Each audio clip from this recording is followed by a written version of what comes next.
10 BRS పాలన, 2.5 కాంగ్రెస్ పాలన, అభివృద్ధి, సంక్షేమ పథకాలపై అసెంబ్లీలో వాడివేడిగా చర్చ జరిగింది. అధికార పార్టీ బీఆర్ఎస్ మధ్య మాటల యుద్ధం నడిచింది. 6 గ్యారెంటీలు, హామీల అమలుపై హరీష్ రావు ప్రశ్నించగా మంత్రులు కౌంటర్ అటాక్ చేశారు.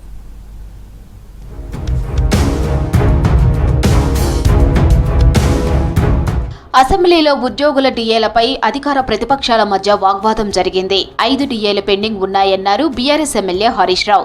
అధికారంలోకి వచ్చిన 3 నెలల్లోనే కొత్త పీఆర్సీ ఇస్తామని మాట తప్పారని విమర్శించారు హరీష్. గత ప్రభుత్వం డిఏ ఇవ్వకపోవడంతోనే సమస్యలు వచ్చాయని కౌంటర్ ఇచ్చారు డిప్యూటీ సీఎం భట్టి.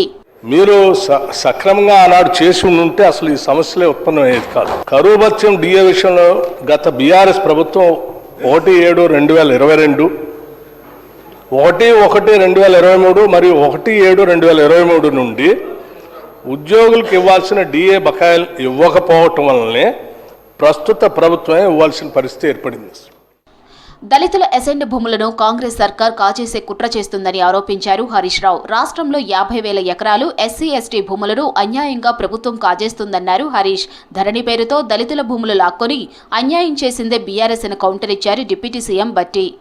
కాంగ్రెస్ మేనిఫెస్టోలోనేమో ఎస్సీ ఎస్టీ అసైన్డ్ భూములకు పట్టాలిస్తాం, మిమ్మల్ని ఓనర్లు చేస్తాం అని ఘనంగా చెప్పారు అధ్యక్ష. కానీ 2 ఏళ్ల కాలంలో ఏం జరిగింది అధ్యక్ష? ఈ రాష్ట్రంలో 50,000 ఎకరాల ఎస్సీ ఎస్టీ భూములను అన్యాయంగా ఈ ప్రభుత్వం కాజేస్తా ఉంది. ఇది మంచి పద్ధతి కాదు అధ్యక్ష.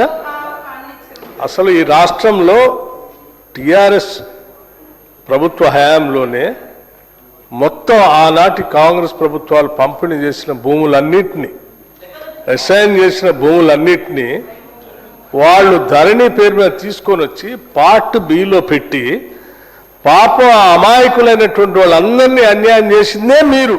విదేశాలకు తెలంగాణ బియ్యం ఎగుమతులపై అసెంబ్లీలో హాట్ చర్చ జరిగింది. ఫిలిప్పైన్స్ కు బియ్యం ఎగుమతిలో స్కామ్ జరిగిందని బీఆర్ఎస్ ఎమ్మెల్యే హరీష్ రావు ఆరోపించారు. వాస్తవాలు తెలుసుకోకుండా స్కామ్ అంటూ ఆరోపిస్తున్నారని మండిపడ్డారు మంత్రి ఉత్తమ్ కుమార్ రెడ్డి. బియ్యం ఎగుమతులపై నేరుగా ఫిలిప్పైన్స్ తోనే ఒప్పందం చేసుకున్నామని క్లారిటీ ఇచ్చారు. Aditya Birla global traders is the world's leading commodity global traders.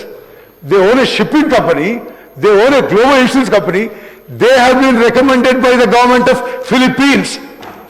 దీంట్లో దేవి స్కామ్ కి ఆస్కారం లేదు. ఏడాదిలో నిరుద్యోగులకు 2.5 లక్షల ఉద్యోగాలు ఇస్తామని ఎందుకు ఇవ్వలేదని ప్రశ్నించారు హరీష్. ఉద్యోగాల అంశంపై హరీష్ రావుకు మంత్రి సీతక్క కౌంటర్ ఇచ్చారు. 10 ఏళ్లలో బీఆర్ఎస్ ఎన్ని ఉద్యోగాలు ఇచ్చిందో చెప్పాలన్నారు సీతక్క. కోట్లాడి సాధించుకున్న తెలంగాణలో ఉద్యోగాలు ఎందుకు ఇవ్వలేదన్నారు సీతక్క. మొదటి సంవత్సరంలోనే 2 లక్షల ప్రభుత్వ ఉద్యోగాలు భర్తీ చేస్తామని హామీ ఇచ్చారు అధ్యక్ష. ఎన్నికల ముందు డిక్లరేషన్ తో మీకు అధికారం దక్కింది, బట్ ఎన్నికలు అయిన తర్వాత నిరుద్యోగులకు ఏం దక్కింది అధ్యక్ష? 10 సంవత్సరాలు ఏం చేసిరో చెప్పండి. ఫస్ట్ ఏం చేసిర్రు చెప్పండి. ఎన్ని ఉద్యోగాలు ఇచ్చారు? తెలంగాణ ఉద్యమం 10 ఏళ్ళు జరిగింది. 10 ఏళ్ల ఉద్యమం అంతా ఉద్యోగాల కోసమే.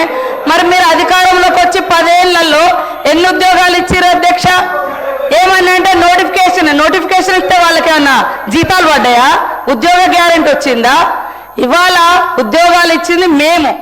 ఎక్సైజ్ పై అధికార పార్టీ బీఆర్ఎస్ మధ్య డైలాగ్ వార్ నడిచింది. లిక్కర్ ఆదాయాన్ని భారీగా పెంచుతున్నారని ఆరోపించారు హరీష్ రావు. ఏడాదిలో 12,000 కోట్లు ఎక్సైజ్ పై ఆదాయాన్ని పెంచిందని, తాగుబోతులు తెలంగాణగా మార్చుతారా అని మండిపడ్డారు హరీష్. 10,000 కోట్లున్న ఆదాయాన్ని 35,000 కోట్లకు పెంచిందే బీఆర్ఎస్ అన్నారు జూపల్లి. అంటే 25,000 కోట్ల రూపాయల మందు ఇంకెక్కువ అమ్మాలంటే గల్లీ గల్లీకి బెల్ట్ షాపు, గ్రామానికి బార్ షాపులు పెడతారా అధ్యక్ష? అంటే ఈ రాష్ట్రాన్ని తాగుబోతులు తెలంగాణ చేస్తారా? ఏం చేయదలుచుకున్నారు ఈ రాష్ట్రాన్ని మీరు? ఈ గత 2 సంవత్సరాలు వచ్చిన తర్వాత 35,000 కోట్ల ఆదాయం సుమారుగా 39,000 కోట్లకు వచ్చింది. అందులో కూడా ఈ మధ్యలో టెండర్స్ అయితే పిలవడం జరిగిందో కొత్త షాప్స్లో 2,000 కోట్ల ఆదాయం వచ్చింది.